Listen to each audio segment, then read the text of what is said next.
વાવથરા જિલ્લાના ધણીધર તાલુકાના ઢીમા ખાતે આજે કોંગ્રેસની જન આક્રોશ યાત્રા યોજાઈ હતી અને આ યાત્રામાં કોંગ્રેસના પ્રદેશ પ્રમુખ અમિત ચાવડાએ જે ભારતીય જનતા પાર્ટીના નેતાઓ છે આ નેતાઓને ઉધડા લીધા હતા અને કહ્યું હતું કે છેલ્લા 3 દાયકામાં ભારતીય જનતા પાર્ટીના રાજથી લોકો એટલા કંટાળ્યા છે કે આત્મહત્યા કરવા મજબૂર બન્યા છે।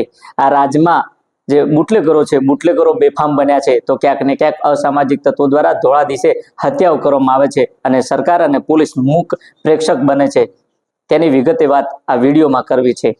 વૈષ્ણવજન તો તેને કહીએ જે પીડ પરાઈ જાનાને રે।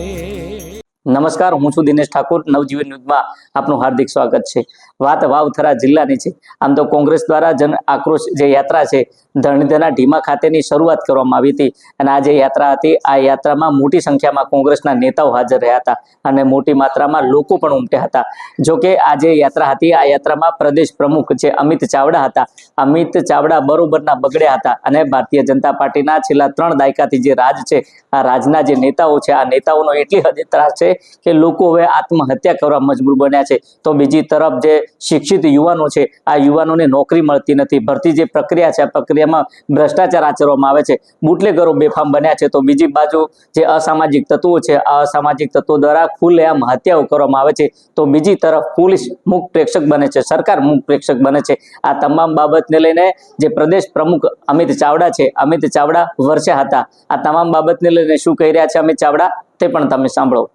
ગુજરાતમાં છેલ્લા 3 દાયકાથી ભારતીય જનતા પાર્ટીના શાસનમાં સરકારની નીતિ અને રીતિને કારણે આજે ગુજરાતના તમામ વર્ગ અને વિસ્તારના લોકો હેરાન પરેશાન છે। સરકારની નીતિઓ અને શાસનને કારણે ત્રસ્ત છે, આર્થિક રીતે પાયમાલ થઈ ચૂક્યા છે અને અનેક લોકો આજે આત્મહત્યા કરવા માટે મજબૂર થયા છે। ગુજરાતનો ખેડૂત આર્થિક રીતે પાયમાલ છે। કમોસમી વરસાદને કારણે 1 વીઘાએ 50,000ના નુકસાની સામે 3,500 રૂપિયાનું પડીકું સરકાર આપે એની સામે જ્યારે કિસાન માગણી કરે છે ત્યારે એની વાત સાંભળવામાં નથી આવતી। કિસાનો આજે આત્મહત્યા કરી રહ્યા છે પણ સરકારના પેટનું પાણી નથી હાલતું।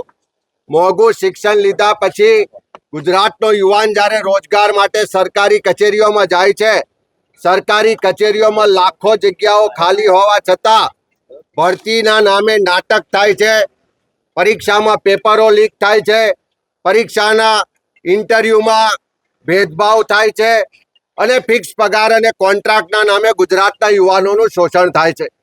એક બાજુ ગુજરાતની બહેનો જે મારા ભાઈને ગમે ત્યારે જરૂર પડે તો પત્ર લખજો એવું કહેવાવાળા નરેન્દ્રભાઈ મોદી આજે 3જી વખત વડાપ્રધાન થયા।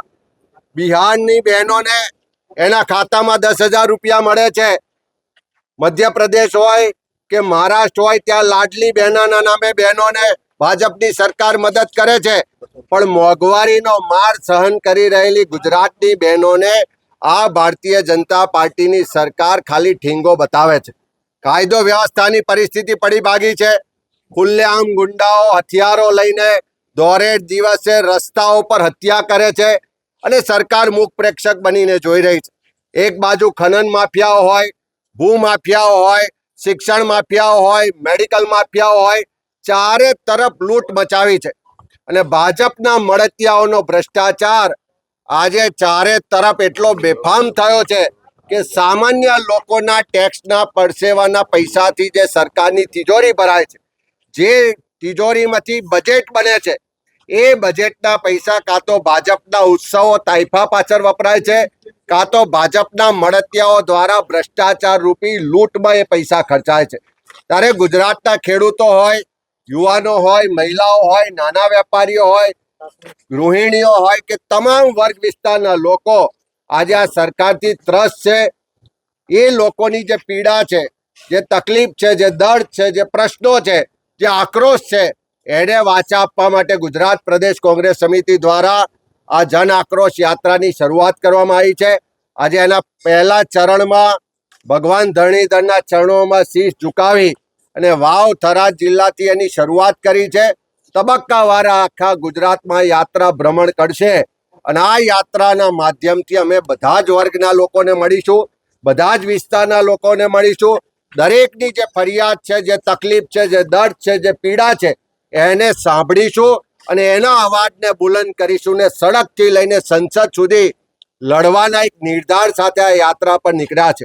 આખા ગુજરાતના લોકો જે પરિવર્તન ઝંખી રહ્યા છે ત્યારે આ ધરણીધર ભગવાનની ચરણોમાં શીશ ઝુકાઈ તમામ અમારા કોંગ્રેસના નેતૃત્વની ઉપસ્થિતિમાં ગુજરાતની જનતાનો જે અપેક્ષા છે, જે અવાજ છે પરિવર્તન માટેનો, એ પરિવર્તનનો શંખનાદ આજે આ જન આક્રોશ યાત્રાના માધ્યમથી કરીએ છીએ. ને 2027માં આજ ગુજરાતની જનતા પરિવર્તન લાવશે એ વિશ્વાસ સાથે આ યાત્રા શરૂ કરી છે. ને અમે ગુજરાતના લોકોને પણ કહીએ છીએ કે આ ચૂંટણી માટેની યાત્રા નથી, અત્યારે કોઈ મત પણ નથી લેવાના, પણ તમારી તકલીફ, પીડા, દર્દ છે, તમારો જે અવાજ છે, જેને આ સરકાર નથી સાંભળતી, એ સરકારના બહેરા કાન સુધી અવાજને લઈ જવા માટે, લોકોના આક્રોશને વાચા આપવા માટે આ યાત્રા છે. ત્યારે સૌ લોકોનો સહયોગ મળે, સૌ વર્ગ વિસ્તારના લોકો જોડાય એવી વિનંતી સાથે સૌને આહવાન પણ કરીએ છીએ.